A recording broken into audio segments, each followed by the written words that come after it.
Xi Jinping has been very naughty. He's been polishing the gun and firing missiles, and it might start a war.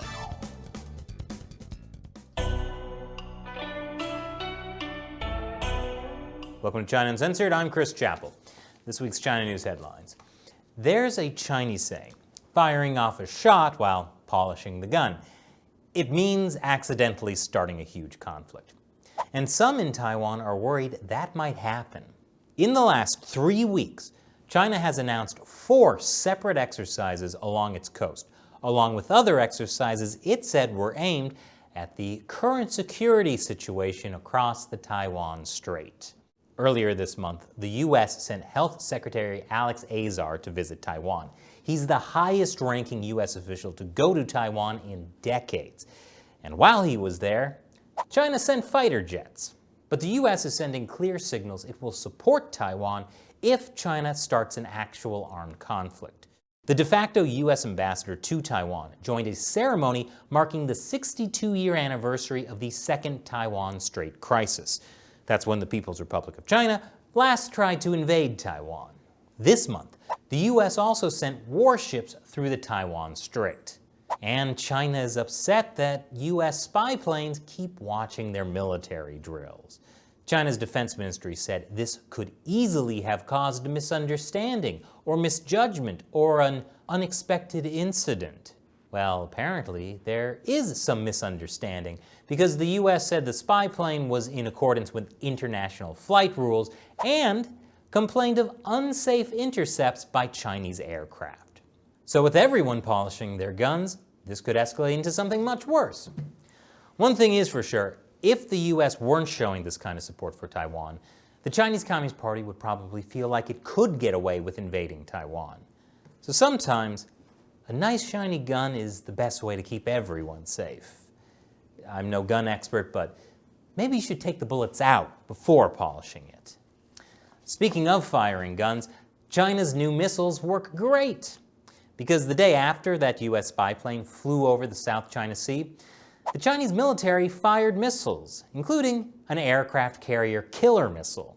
The U.S. military detected at least 4 missiles launched from mainland China into the South China Sea. It's meant to be a clear warning to the United States, presumably that China can fire its guns on purpose, too. A Chinese military source told the South China Morning Post that the missile launch was aimed at improving China's ability to deny other forces access to the South China Sea.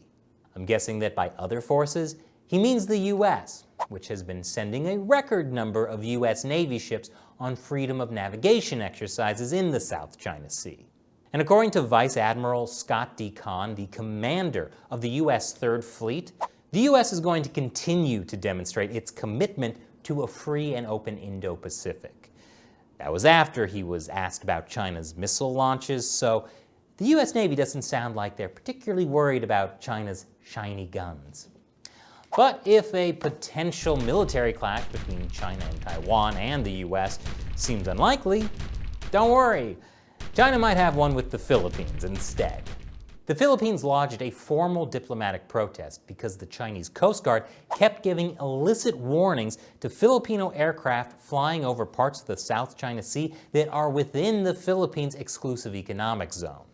The People's Republic of China claims that the area has belonged to China since ancient times. But in 2016, an international court ruled that no, it doesn't. The Chinese regime didn't like that ruling, so they've simply been ignoring it. For years, Filipino President Rodrigo Duterte has been dealing with this issue by trying to befriend the Chinese Communist Party, which has worked about as well as you'd expect. Now, in a switch, the Filipino foreign minister has said that the Philippines would call on the U.S. if China attacked the Filipino Navy. Meanwhile, this was China's take on the recent incident. The Philippine side sent military aircraft to invade airspace in the proximity of islands and reefs of the Spratly Islands where China is stationed, undermining China's sovereignty and security. The Chinese side urged the Philippine side to stop these illegal and provocative actions immediately. Sounds like Xi Jinping just can't stop polishing his gun. It's smaller than I thought it would be. And with China becoming so aggressive with its neighbors in the South China Sea, the U.S. is taking new steps to push back. The U.S. has announced it will sanction Chinese individuals responsible for or complicit in either the large-scale reclamation, construction, or militarization of disputed outposts in the South China Sea, or the People's Republic of China's use of coercion against Southeast Asian claimants to inhibit their access to offshore resources. So that means Chinese authorities who have helped build China's artificial islands, or who have tried to stop other countries from being able to fish and drill for oil in the South China Sea. Those targeted will now be inadmissible to the U.S., and restrictions could extend to their family members as well. 24 Chinese state-owned companies will also face new sanctions. Several of those state-owned companies are subsidiaries of China Communications Construction Company, a humongous Chinese state-owned company that's a big part of China's Belt and Road projects. So that's pretty significant. Let me know in the comments if you'd like me to do an episode on that. I have to say, the U.S. is killing it with sanctions on China. First Xinjiang, then Hong Kong, now the South China Sea.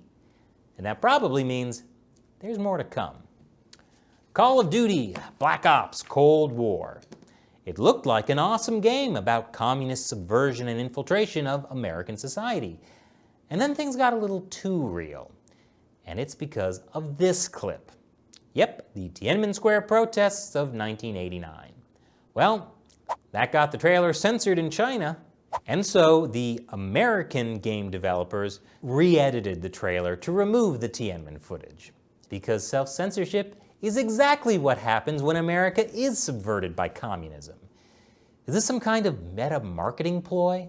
Or are the people over at Activision just clueless? If only it were that simple. The Chinese company Tencent owns a 5% stake in Activision's parent company, Activision Blizzard. And last year, Blizzard got in trouble after they banned a player for supporting Hong Kong protesters. Sounds like the video game industry is also getting subverted by communism. The Chinese Communist Party has come up with a brilliant new strategy for fighting the coronavirus. You see, the virus spreads from person to person. So, to eliminate the coronavirus, you need to eliminate the people. Brilliant. And obviously the best place to try out this new strategy is in Xinjiang, home of the Uyghur ethnic minority that the CCP has already been trying to wipe out. The capital city of Urumqi has been in lockdown for 40 days.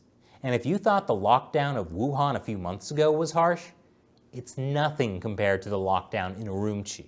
Doors sealed with iron nails or tape. People are locked in handcuffs. Citizens have been seen venting their frustrations by shouting into the night. Xinjiang authorities also distributed traditional Chinese medicine to residents, even to pregnant women. Some community management personnel even supervised the residents while they drank the medicine.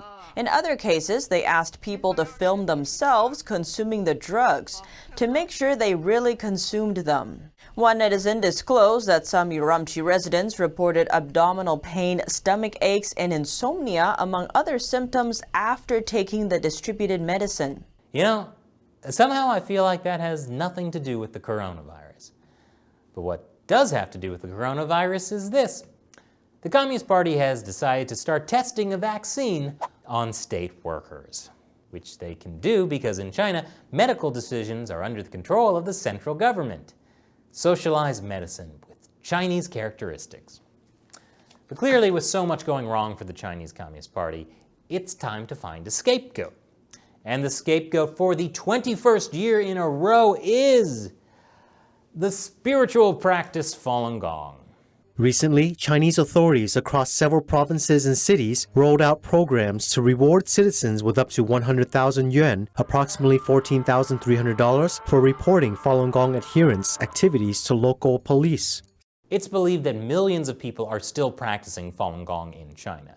I mean, how dare they try to stay physically and mentally healthy during the coronavirus? Actually, I have a feeling they'll be very helpful in testing out the party's new mandatory coronavirus vaccine. TikTok, the social media app owned by Chinese company ByteDance, is suing the Trump administration for banning it. It says Trump's executive order banning it was heavily politicized, which is true, in that the entire US government agrees TikTok is trouble. It's an issue where Democrats like Chuck Schumer, the Senate Minority Leader, agree with Trump.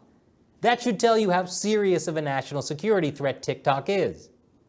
But things are looking up for TikTok. It might not get banned after all, because it looks like ByteDance is going to sell TikTok to Microsoft. And Walmart? I did not see that one coming. Walmart, always low prices. And dance challenges.